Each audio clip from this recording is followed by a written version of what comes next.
주의 친절한 팔에 안기세 우리 마음이 평안하리니 항상 기쁘고 복이 되겠네.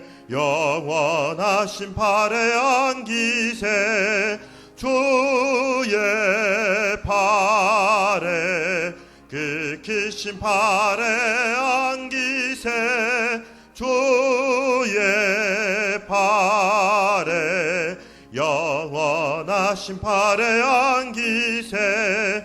날이 갈수록 주의 사랑이 두루 광명하게 비치고 천성 가는 길 편히 가리니 영원하신 팔에 안기세 주의 팔에 그 크신 팔에 안기세 주의 팔에 영원하신 팔에 안기세. 다 같이 일어나서 3절 찬양하겠습니다.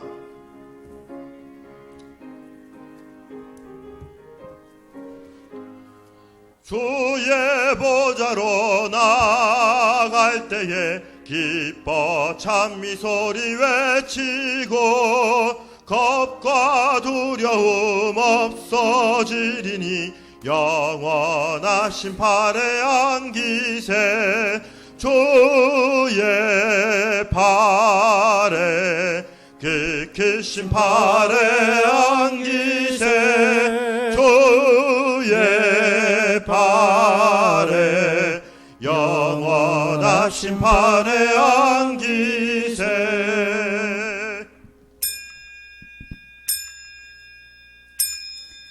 여호와를 경외하는 자들아, 너희는 여호와를 의지하여라.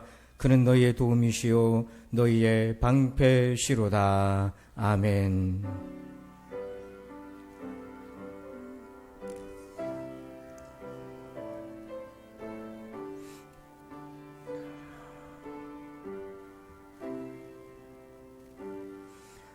하나님 아버지, 오직 우리가 중심으로 하나님을 의지하며 예배하게 하여 주옵소서. 그래야 우리를 구원의 길을 가도록 도우시고 온갖 유혹과 시련을 이길 수 있는 방패가 되어 주시옵소서. 오늘도 우리는 구속하신 십자가의 진리와 성령의 은혜 안에서 예배하오니 우리의 예배를 받아 주옵소서. 감사합니다.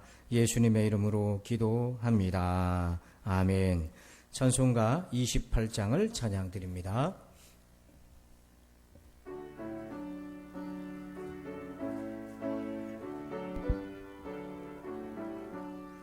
복의 근원 강림하사 찬송하게 하소서.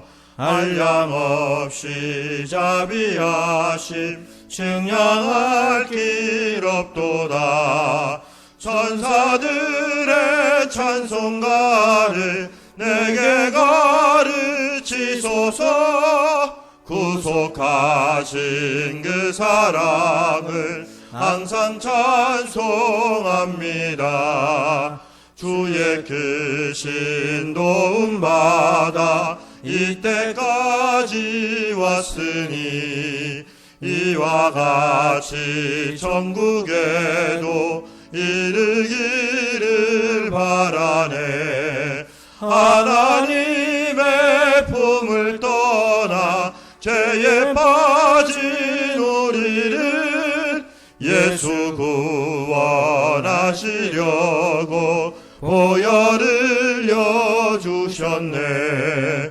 주의 귀한 은혜 받고 일생 빚진 자 되네. 주의 은혜 사슬 되사 나를 주께 맵소서.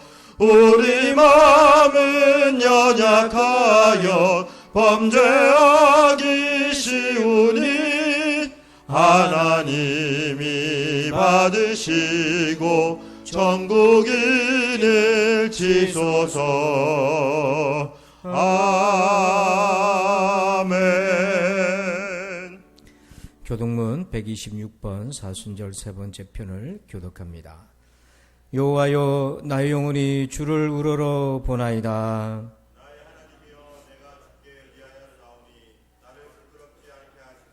나의 원수들이 나를 이겨 개가를 부르지 못하게 하소서.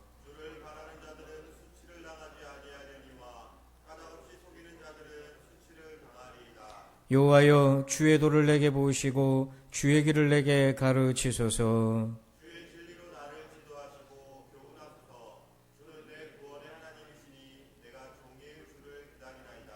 여호와여 주의 긍휼하심과 인자하심이 영원부터 있었사오니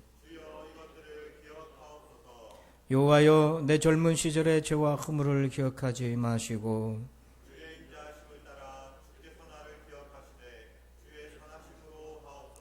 여호와는 선하시고 정직하시니 그러므로 그의 도로 죄인들을 교훈하시리로다.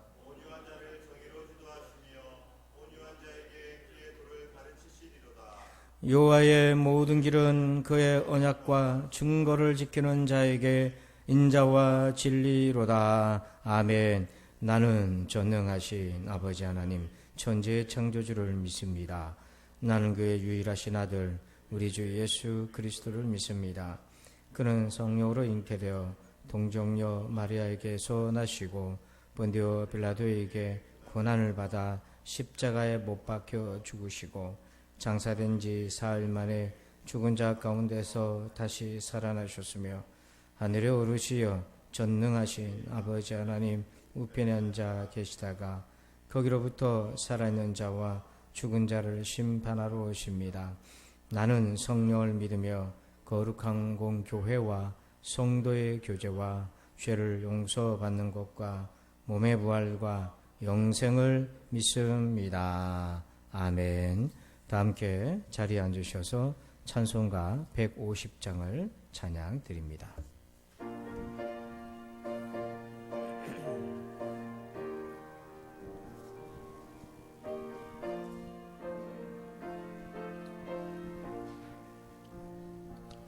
갈보리 산 위에 십자가 섰으니 주가 고난을 당한 표라. 험한 십자가를 내가 사랑함은 주가 보혈을 흘림이라. 최후 승리를 얻기까지 주의 십자가 사랑하리. 빛나며 유감 받기까지 험한 십자가 붙들겠네. 멸시천대 받은 주의 십자가에 나의 마음이 끌리도다. 귀한 어린 양이 세상 죄를 지고 험한 십자가 지셨도다. 최후 승리를 얻기까지 주의 십자가 사랑하리. 빛나며 유감 받기까지 험한 십자가 붙들겠네. 험한 십자가에 주가 흘린 피를 믿는 마음으로 바라보니 나를 용서하고 내 죄 사시려 주가 흘리신 보혈이라. 최후 승리를 얻기까지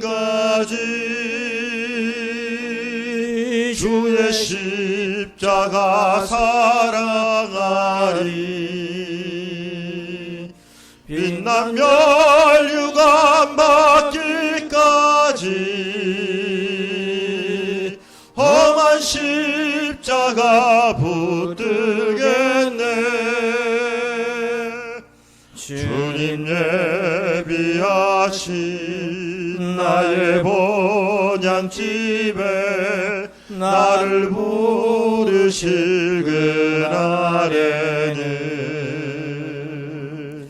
영광중에 계신 우리 주와 함께 내가 죽도록 충성하리 최후 승리를 얻기까지 주의 십자가 사랑하리 빛난 멸류관 받기까지 험한 십자가 붙들겠네. 아멘. 이 시간에는 우리 다 함께 침묵으로 한 주간 동안 지은 죄를 회개하고 용서의 은혜, 성령의 능력을 구합니다. 다 같이 기도합니다.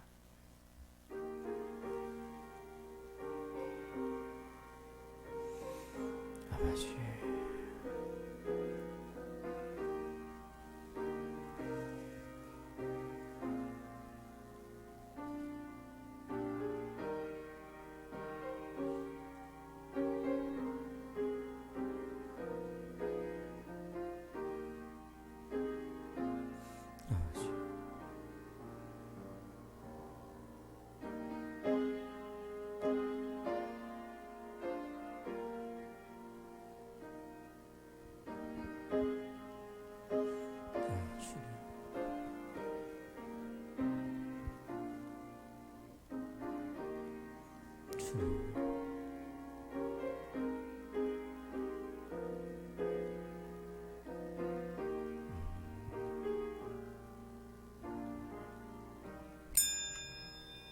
사랑과 은혜의 하나님, 우리를 사랑으로 부르시고 예배 가운데 나오게 하심에 감사드립니다. 한 주간에 살면서 주의 은혜 안에 살게 하심에 감사드리며 우리를 거듭나게 하셔서 하나님 예배하게 하심에 감사드립니다. 그러나 우리의 심령과 생각이 여러 고난 속에서 심한 걱정과 연약함 가운데 있는 자들 또한 있습니다. 성령께서 탄식하는 영으로 우리를 위하여 간구하는 소리를 듣게 하여 주시고 우리를 도우신 하나님을 예배를 통해 경험하는 역사 있게 하여 주시옵소서. 아멘. 다윗이 하나님의 도우심을 얻듯 날개쳐 올라가는 은혜를 주시옵소서.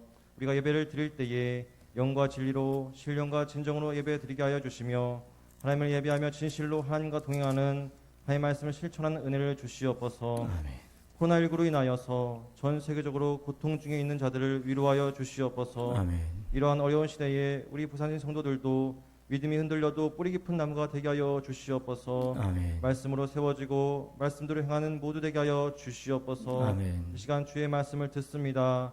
우리의 갈급하고 가난한 우리의 심령 가운데 주의 말씀이 열매 맺게 하여 주시옵소서. 아멘. 모든 걸 부탁드리며 예수 그리스도 이름으로 기도드립니다. 아멘.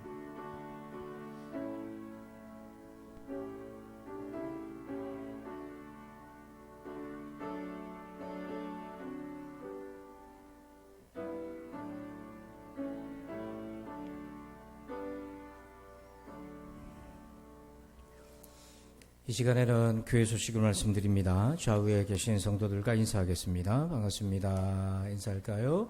감사합니다. 오늘은 사순절 세 번째 주일로 지킵니다. 오늘부터 일부 예배 시간을 9시 20분으로 조정했습니다. 이후에 바로 어린이부 예배가 10시 20분에 시작이 되어서 시간이 빠듯한 관계로 10분 정도 앞당겼습니다. 양해 바랍니다. 그리고 일부 예배에 오시는 분들은 셀프로 온도 체크하시고 성함을 적어주시기 바랍니다. 왜냐하면 부목사님이 녹화를 하기 때문에 출석을 확인하기가 어렵습니다. 그래서 여러분들께서 일부 때는 협조해 주시길 바랍니다. 그리고 목장 연합 개강 예배가 이번 주 금요일 날 오전 11시에 본당에서 있습니다. 그래서 우리 목장 가족들은요 다 함께 우리 개강 예배에 참석해 주시길 바랍니다. 그리고 목장 봄 대신방 안내드립니다. 작년에는 신방을 못했습니다. 근데 올해는 소풍 신방으로 야외에서 안전거리 두고 이렇게 하도록 진행하겠습니다. 그래서 1목장은 16일 화요일 날, 2목장은 18일 목요일입니다. 장소는 목장별로 의논하셔서 정하시면 되고요. 그리고 봄 소풍 신방에 참석이 어려우신 분들은 개별적 신방도 할 수 있으니까요. 희망자들은 목자를 통해서 연락해 주시면 되겠습니다. 그리고 교회학교는 오늘부터 교회에서 예배를 드리게 됩니다. 성경부 개강입니다. 10일 수요일부터 시작합니다. 육과를 예습하시길 바랍니다. 그리고 오늘 목장 장학생 심사가 오후에 있겠습니다. 다음 주에는 정기직원회가 2부 예배 후에 있겠습니다. 일부에 오신 분들은 유인물을 일부에도 비치해 놓을 테니까요. 참고하시면 되겠습니다. 그리고 동지방 권사회가 16일 화요일 날 한누리교회에서 있겠습니다. 교회에서 10시에 출발할 예정입니다. 참고하시기 바랍니다. 이 시간에는 들으신 예물을 위해서 기도합니다. 여호와 우리 하나님과 같은 이가 누구리요? 높은 곳에 앉으셨으나 스스로 낮추시고 천지를 살피시는 우리 하나님, 한 주간도 우리를 살펴주신 은혜를 감사합니다. 이 믿음으로 예물을 드립니다. 하나님 기뻐 받아 주옵소서. 사랑하는 우리 성도들에게 복을 내려 주옵소서. 무엇보다도 확고한 확신에 찬 믿음을 주시옵소서. 내 믿음이 아니라 하나님이 주시는 그 믿음을 주시옵소서. 아버지 하나님, 그래서 때를 얻든지 못 얻든지 아버지 하나님 앞에 나올 길을 힘쓸 수 있도록 도와주시고, 우리가 어떤 형편처지에 있든지 하나님 아버지 앞에 나올 수 있는 굳건한 믿음을 더하여 주옵소서. 건강을 주시길 원합니다. 특별히 몸이 불편해서 아버지 요양원에 있는 분들, 집에서 치료 중인 분들, 또 아버지 하나님 수술과 시술 이후에 회복 중인 성도들, 하나님께서 긍휼히 여겨 주셔서 건강 때문에 염려 근심에 눌리지 않도록 도와주시고 평안함을 더하여 주옵소서. 천국의 신앙을 확고하게 더하여 주셔서 소망 있는 노후가 되게 해 주옵소서. 우리의 자녀들을 위해 기도합니다. 군에 있는 자녀, 해외 타지에 있는 자녀들, 또 우리 청년들 취업을 위해 준비하고 있는 자들, 배우자를 위해 기도하고 있는 우리의 자녀들, 어린 자녀들, 하나님 기억하여 주셔서 어떤 길로 걷든지 주님과 동행하게 하시고 여호와를 경외하는 인생이 되게 해 주옵소서. 사업과 직장의 일터에 복을 주옵소서. 늘 감사하면서 힘들고 어려울 때 엎드리며 주님 앞에 도움을 구하면서 아버지 한 주간도 기가 막힌 도우심으로 함께 해주셔서 어려움을 해결해 갈 수 있도록 도와주옵소서. 감사하며 예수님의 이름으로 기도합니다. 아멘. 오늘 주시는 말씀 보겠습니다. 누가복음 23장 32절, 33절 두 절만 보겠습니다.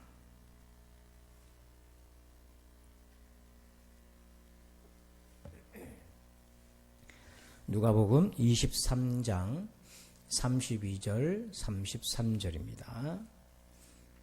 우리가 한 목소리로 같이 봉독하겠습니다. 시작. 또 다른 두 행악자도 사형을 받게 되어 예수와 함께 끌려가니라. 해골이라 하는 곳에 이르러 거기서 예수를 십자가에 못 박고 두 행악자도 그렇게 하니 하나는 우편에 하나는 좌편에 있더라. 아멘.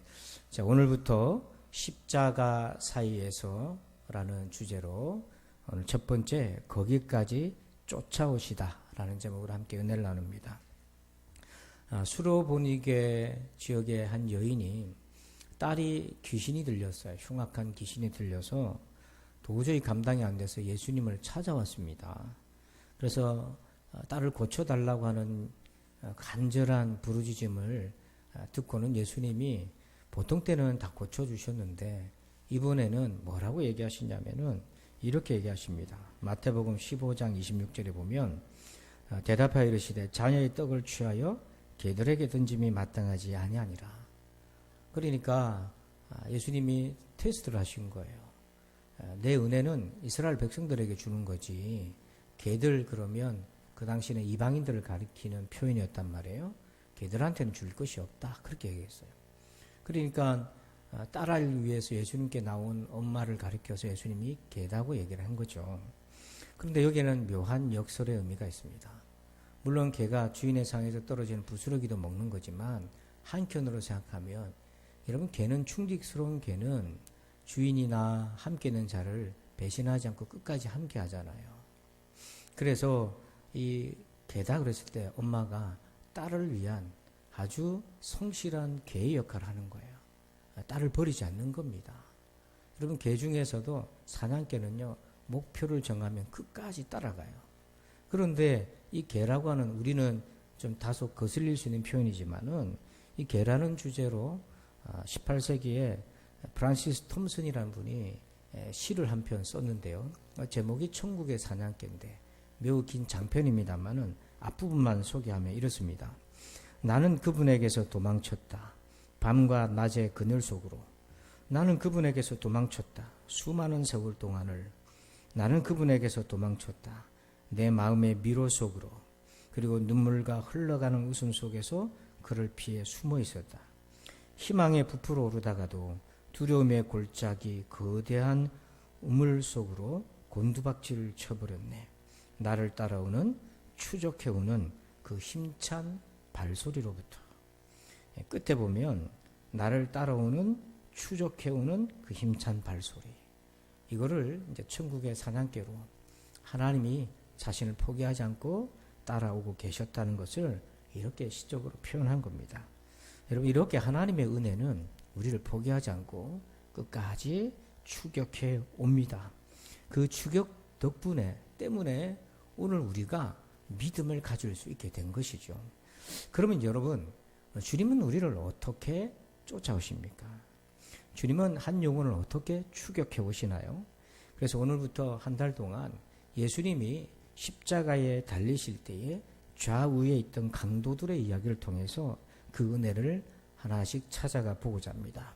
오늘 첫 번째입니다. 우리 첫 번째 메시지 제목 읽어볼까요? 시작. 상실의 은혜. 자, 32절을 같이 읽습니다. 또 다른 두 행악자도 사형을 받게 되어 예수와 함께 끌려가니라. 아멘. 예수님 좌우편에 있던 사람들을 가리켜서 유일한 힌트로 얘기하고 있는 것이 두 행악자라고 표현합니다. 여러분 한 인간의 생애를 행악자다라고 표현한다는 거, 평생 이 사람들은 하나님을 떠났던 사들로 추정됩니다. 하나님 없이 살았던 사람입니다. 그러하기에 행악자로서 생의 마지막 순간에 와 있는 것입니다. 그런데 이들에게 나타난 하나님의 은혜는 무엇입니까? 여기 보면 사형을 받게 되어라는 부분을 한번 주목해 보십시오. 이 말은 뭐냐면 모든 것을 잃어버리게 됐다는 거잖아요. 지금 여기에 역설적으로 주의 은혜가 있습니다.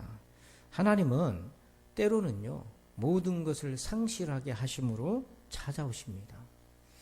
성도 여러분, 죄, 악의 속성이라는 게 무엇인가요? 시편 3절에 보면 악인은 그의 마음의 욕심을 자랑하며 탐욕을 부리는 자는 여호와를 배반하여 멸시하나이다. 여러분 죄성, 악의 본질은 뭐냐면 욕심, 탐욕인 거죠. 원하는 겁니다. 너무 간절히 원해서 잘못된 걸 원하기도 하고 너무 간절히 원해서 죄라는 것을 통해서 그걸 가지고 싶고 누리고 싶은 거예요. 하지만 그 결과가 무엇입니까? 오늘 이 두 사람은 사형을 당하게 된 거죠. 사형을 말하면 다른 말로 하면 원하는 모든 것을 얻지 못하는 것이 아니라 일부를 얻지 못하는 것이 아니라 모든 것을 상실하게 되었다는 겁니다. 이렇게 하나님의 은혜는 모든 것을 잃어버리고 상실하게 함으로 찾아올 때가 있습니다. 자, 성경에 보면 창세기 32장 10절을 같이 읽어볼까요? 시작. 나는 주께서 주의 종에게 베푸신 모든 은총과 모든 진실함을 조금도 감당할 수 없사오냐. 내가 내 지팡이만 가지고 이 요단을 건넜더니 지금은 두 때나 이루었나이다. 아멘. 야곱이 아버지 집을 떠나 고향으로 다시 돌아올 때 20년 세월이 걸렸는데 그 20년을 회상을 한 거예요. 그때 아버지 집을 떠나서 외삼촌 집에 올 때에 뭘 가지고 왔다고 되어 있냐면 지팡이 하나만 들고 왔다고 되어 있어요. 여러분 지팡이 하나만 가지고 왔다는 것은 모든 걸 잃어버렸다는 겁니다. 그가 형 에서의 장자권을 렌틸콩 죽으로 얻고자 했습니다. 그리고 아버지 이삭을 속여서 변장해서 형 에서의 모습을 하고는 유산을 상속받기도 했습니다. 근데 그게 들통나서 형 에서로부터 협박을 당하고 그래서 두려워서 도망을 치게 됩니다. 장자권과 유산까지 상속받았지만은 도망칠 때 지팡이 하나만 들고 도망을 쳐서 베델이라는 곳에서 잠을 잡니다. 노숙을 합니다. 그런데 그곳에서 하늘문이 열리고 꿈속에서 하나님을 만나게 돼요. 그가 하나님을 만났던 시점은 뭐냐면 모든 걸 다 잃어버린 지팡이 하나만 들고 있을 때였다고 하는 것이죠. 여러분, 탕자도 그렇습니다. 탕자도 언제 하나님의 은혜를 기억하고 돌아올 마음을 품게 되었습니까? 누가복음 15장 14절에 보면 다 없앤 후 그 나라에 크게 흉년이 들어 그가 비로소 궁핍한지라. 보면 다 없앤 후 모든 것을 다 잃어버렸어요. 모든 것을 다 상실하고 나니까 그제서야 그의 완고했던 마음이 각도가 하늘을 향해서 돌리게 되고 내가 아버지와 또 하나님께 범죄했다 하고 돌아오게 되었다는 거죠. 요나도 마찬가지입니다. 요나서 2장 1절에 보면 요나가 물고기 뱃속에서 그의 하나님 여호와께 기도하여 요나는 하나님이 니느웨로 가라고 명령하셨습니다. 니느웨는 아수르 제국의 수도고 아수르는 이스라엘의 원수 국가였어요. 북이스라엘을 멸망시켰고 예루살렘을 여러 차례 공격해왔던 원수 국가였는데 하나님이 원수에게 복음을 전하라고 하니까 너무 싫어서 니느웨로 가기를 거부했습니다. 그래서 다시스로 가고자 배를 탔다가 풍랑이 일어서 자기 때문인 줄 알고 스스로 고백하고 바다에 던져지게 되죠. 그리고는 물고기에 삼켜서 뱃속에 들어갑니다. 물고기 뱃속에 있다는 것은 모든 걸 다 잃어버렸다는 거예요. 그런데 그가 그 물고기 뱃속에서 하나님 앞에 기도하기 시작하고 그래서 마침내 하나님이 그를 살려주어서 니느웨로 다시 가게 되는 그 과정이 시작이 되는 거예요. 요나도 모든 걸 다 잃어버린 그 순간에 그의 인생의 방향을 돌리게 되었습니다. 여러분 룻기에 보면 나오미 일가도 그랬어요.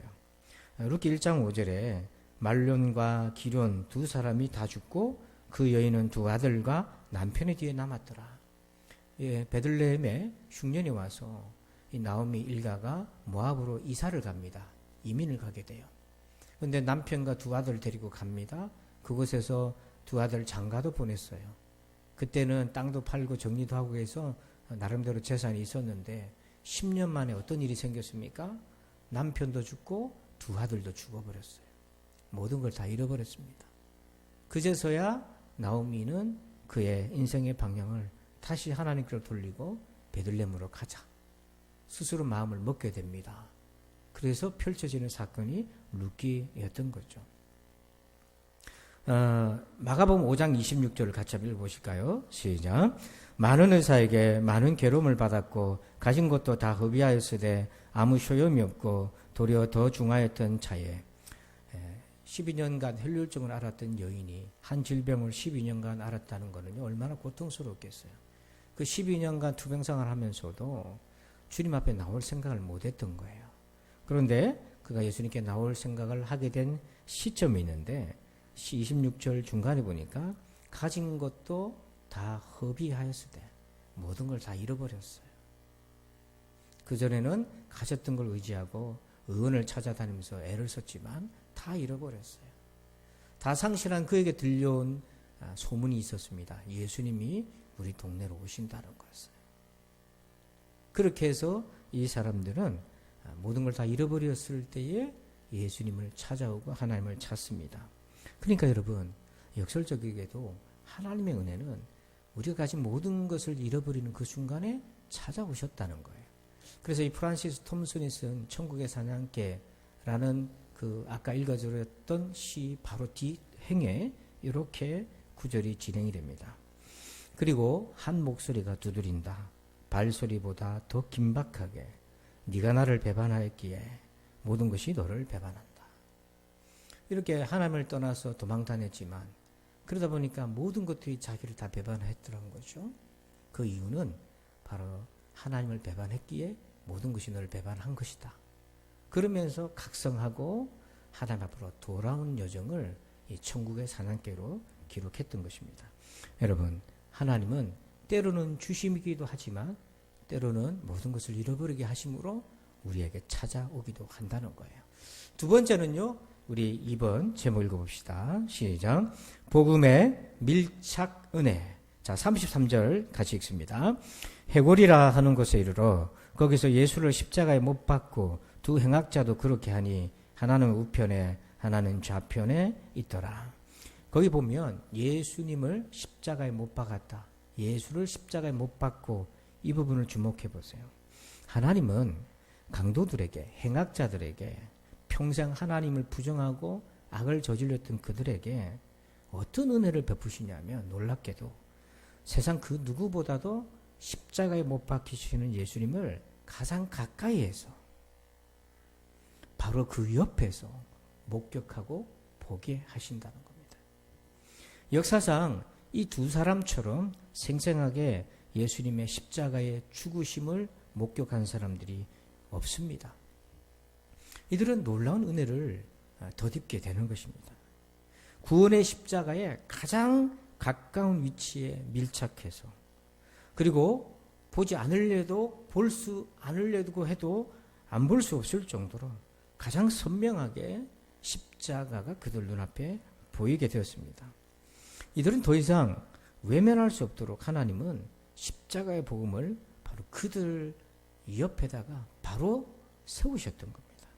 여러분, 이것이 얼마나 큰 은혜입니까? 삭개오가 예수님이 지나가신다는 소식을 듣고 예수님을 좀 더 잘 보고 싶어서 돌 무화과 나무 위로 올라가잖아요. 그래서 남들보다 주님을 더 가까이 보고 싶었던 거예요. 많은 무리들이 예수님 만나려고 쫓아다녔어요. 제자들마저도 다 도망가 버렸습니다. 그러나 이들은 예수님의 십자가에 못 박히심을 이 두 행악자들은 가장 가까이서 지켜보면서 그분의 죽으심을 바로 곁에서 함께 했던 거예요. 세상 그 누구도 십자가의 복음을 듣지 않은 상태에서 십자가의 구원의 은혜를 발견할 수 있는 사람은 아무도 없습니다. 여러분, 이들이 어떤 존재입니까? 행악자들이잖아요. 죄의 무게가 얼마나 중요했든지 최고형인 십자가 사형벌을 받고 있는 거잖아요. 근데 어떻게 이런 특권을 누릴 수 있는가 하는 것입니다. 놀랍게도요, 복음은 의도적으로 전파됩니다. 어떤 의도를 가지고 전파되냐면 마가복음 2장 17절에 보면 예수께서 들으시고 그들에게 이르시되 건강한 자에게는 의사가 쓸데없고 병든 자에게라야 쓸데있느니라. 나는 의인을 부르러 온 것이 아니요 죄인을 부르러 왔노라 하시니라. 복음의 의도성이 여기서 나타나죠. 예수님의 의도는 누구를 찾아가는 것이었습니까? 병든 자, 죄인이라고 하는 거예요. 복음은 바로 그 의도를 가지고 있는 것입니다.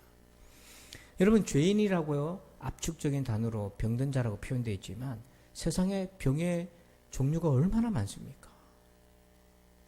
경증부터 시작해 중증부터 시작해서 또 사망에 이를 수 있는 치명적인 병까지 얼마나 다양합니까? 죄인도요, 가벼운 죄로부터 시작해서 정말로 치명적인 죄를 안고 가는 쳐다보기도 힘들 정도로 악한 사람들이 얼마나 많습니까? 그런데 하나님은 바로 그런 자를 향해 거룩한 의도를 가지고 찾아오셨다는 거예요. 이 두 행악자에게, 모두들 고개를 돌려버린 두 행악자에게 하나님은 가장 가까이에서 십자가 예수님을 목격하도록 은혜를 베푸셨다는 거예요. 여러분, 하나님의 은혜는 때로는 직접적으로 나를 겨냥해서 전도로 찾아오기도 하고요, 소문을 듣게 하셔서 간접적으로도 찾아오게 하시기도 합니다. 마가복음 7장 25절에 아까 게라 불렸던 어머니의 얘기인데요. 이에 더러운 귀신 들린 어린 딸을 둔 한 여자가 예수의 소문을 듣고 곧 와서 그 발 아래에 엎드리니, 이 엄마는 소문을 듣고 왔어요. 자기를 향한 직접 초대장은 받지 못했고 소문을 듣고 예수님을 찾아왔어요. 근데 이 여인은 이방 여인이고 더군다나 딸이 더러운 귀신에 들렸다고 이렇게 되어 있어요. 더럽다는 이 표현은 유대인들이 가장 혐오하는 혐오하는 표현입니다. 그러니까 그 누구도 가까이 하지 않는 어둠에 매여 있던 사람이었어요. 근데 하나님은 그녀에게, 그 엄마에게 어떻게 찾아가셨습니까? 소문으로 찾아가셨다는 거죠. 실제로 이 은혜를 받았던 이 한 강도, 둘 중에 한 사람은 은혜를 받았잖아요. 하나님은 은혜를 베푸셨지만 받은 사람은 한 명이었는데, 이 한 강도는 사실은 그 전부터 예수님의 소문을 직간접적으로 알고 관찰해 왔었습니다. 자, 23장 41절을 같이 읽어볼까요? 시작. 우리는 우리가 행한 일에 상당한 보응을 받는 것이니 이에 당연하거니와 이 사람이 행한 것은 옳지 않은 것이 없느니라 하고, 예수님 옆에 있던 구원받은 그 강도는 예수를 향해 뭐라고 얘기하냐면, 이 사람이 행한 것은 옳지 않은 것이 없느니라. 이 말은 이 사람은 예수님의 소문을 들었고 직접 보기도 했고 관찰했다는 걸 얘기하고 있는 거죠. 그렇게 판단할 정도로 정확하게 자세히 알고 있었던 거예요. 그래서 여러분, 복음이라는 것은 듣자마자 열매를 맺힐 수도 있지만 누적된 과정을 통해서 어떤 순간에 예수님을 만나는 은혜로 찾아오기도 하는 겁니다. 그래서 전도할 때에 잘 통하지 않는다고 낙심할 것이 아니고 언젠가는 그 열매를 거두게 될 때가 오는 거죠. 마치 하나님께서 마지막 그 순간에 가장 강력하게 십자가 예수님을 그들 앞에 보여주셨듯이 그렇게 찾아오기도 한다는 거예요. 포기하지 마시기 바랍니다. 자, 마지막 세 번째, 강도들이 어떤 은혜를 주셨나요? 같이 한번 읽어봅시다. 시작. 시간의 은혜. 자, 33절을 제가 한번 읽어봅니다. 해골이라는 곳에 이르러 거기서 예수를 십자가에 못 박고 두 행악자도 그렇게 하니 하나는 우편에 하나는 좌편에 있더라. 자, 거기서 주목할 부분이 두 행악자도 그렇게 하니라는 부분입니다. 두 행악자도 그렇게 했다는 것은 예수님을 못 박은 것처럼 이 두 사람에게도 그렇게 했다는 거예요. 자, 여러분, 이들이 목숨이 끊어지기 전까지 얼마간의 시간이 남았을까요? 십자가에 못 박히던 그 순간부터 이들에게는 시간이 점점 줄어들기 시작하는데, 학자들의 얘기에 의하면 예수님이 약 6시간 만에 운명하신 것으로 추정합니다. 이렇게 보면 원래는요, 맨날 며칠을 더 생존할 수도 있어요. 하지만 유대인들이 안식일을 앞에 두고 있어서 이 십자가에 안식일 기간 동안에 사람을 매달 수가 없기 때문에 로마 군인들이 와서 무릎뼈를 망치로 깨뜨리고 옆구리에 창을 찌르고 이런 것을 통해 사망을 확인하기도 하고 또 목숨을 시간 안에 끊어가기도 하는 것입니다. 어쨌든 십자가의 이 두 강도가 못 박힌 이후에 그들에게 남은 시간은 6시간이었어요. 이 말은 거꾸로 말하면 6시간이라고 하는 은혜가 주어졌다는 겁니다. 시간은 참 역설적입니다. 일찍 예수님을 믿는 것도 은혜고 또한 마지막 시간이라도 믿는 것은 은혜가 되는 거죠. 일꾼을 부르러 간 포도원 주인이 있습니다. 마태복음 20장 3절을 읽어볼까요? 같이 시작. 또 제3시에 나가보니 장터에 놀고 서 있는 사람들이 또 있는지라. 3시는 뭐냐면 우리 시간으로 오전 9시 정도가 됩니다. 이 사람은 9시에 부름받아서 많이 일할 수 있게 되었습니다. 일찍 예수를 믿어서 은혜를 받아서 예수님을 더 오래 섬기고 더 복음을 전파하고 하나님으로 자녀로 살 수 있으니까 이건 얼마나 감사한 일인지요. 그런데 이거를 공로화시키면 안 됩니다. 내가 오래 믿었으니까, 내가 이 교회 오래 다녔으니까 그건 아무 공로가 아니에요. 오히려 거꾸로 은혜입니다. 하나님이 나를 이렇게 일찍 불러주셔서 그 좋으신 하나님을 이렇게 일찍부터 섬기게 해주셨으니 이 얼마나 큰 복입니까? 그걸로 생각해 보셔야죠.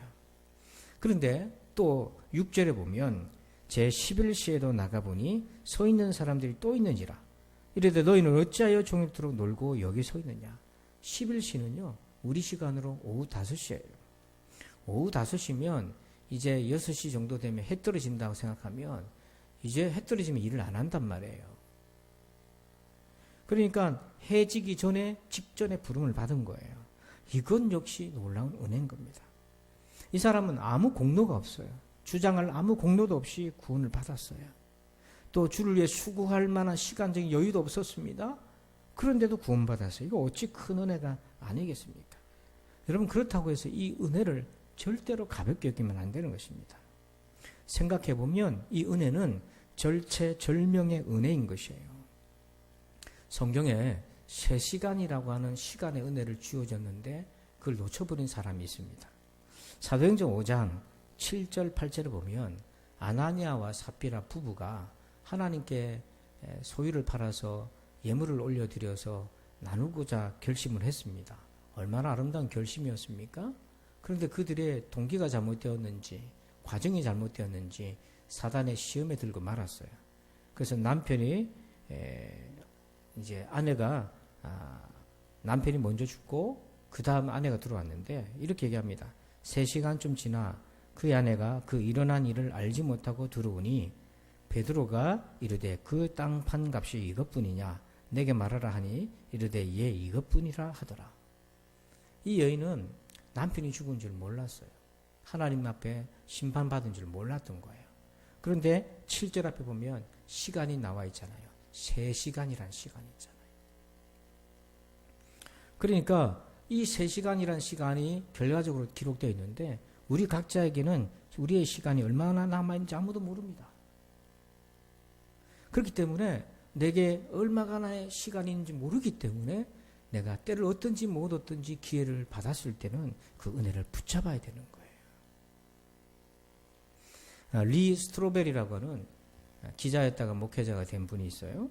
이분이 많은 서적을 썼는데 무신론자들이 예수 믿게끔 도와주는 역할을 해요. 본인도 무신론자였는데.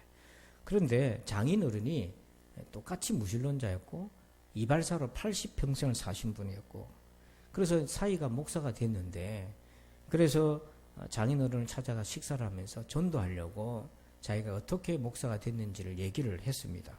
간증을 하니까 장인 어른이 듣고 있다가 나중에 잘 들었네. 그런데 앞으로 다시는 내 앞에서 그런 얘기 하지 마시게. 딱 잘라버린 거예요. 그러다가 이 장인 어른이 뇌졸중에 걸려서 쓰러진 겁니다. 그래서 이 리스트로벨 목사님 부부가 장인 어른 집 근처로 이사를 가서 이제 간호를 하려고 이사를 간 거예요.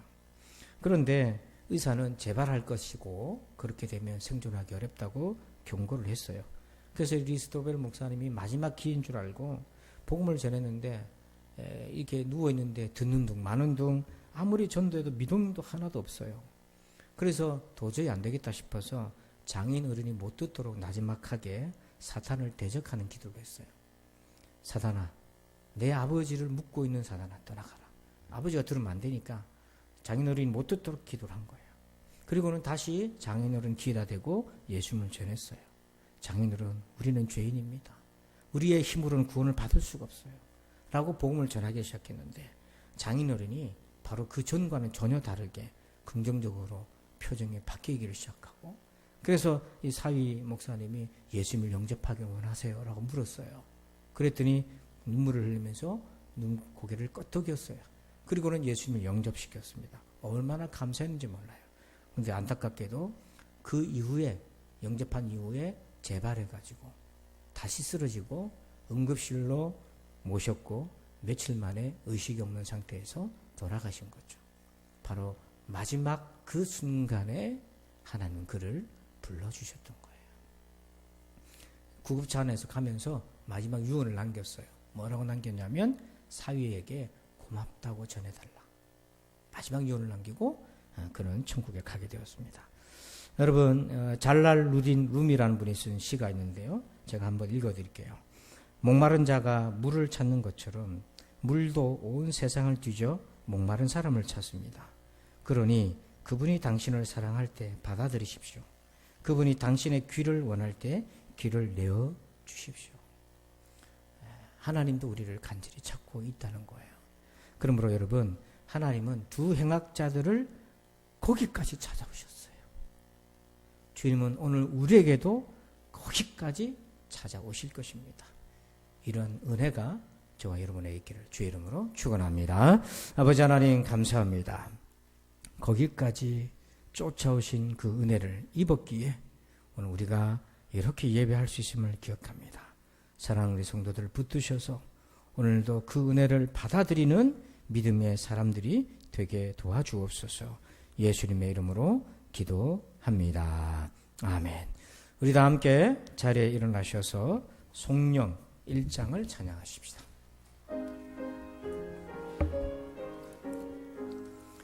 만복의 근원 하나님 온 백성 찬송 드리고 저 천사여 찬송하세 찬송 성부 성자 성령 아멘. 이제는 우리 구주 예수 그리스도의 은혜와 하나님 아버지의 그 크신 사랑하심과 성령님의 감화감동 교통의 충만하심의 역사하심이 거기까지 쫓아오신 주님의 은혜를 받아들이기를 원하는 저들 위해 이제부터 영원토록 함께 계실지어다. 아멘.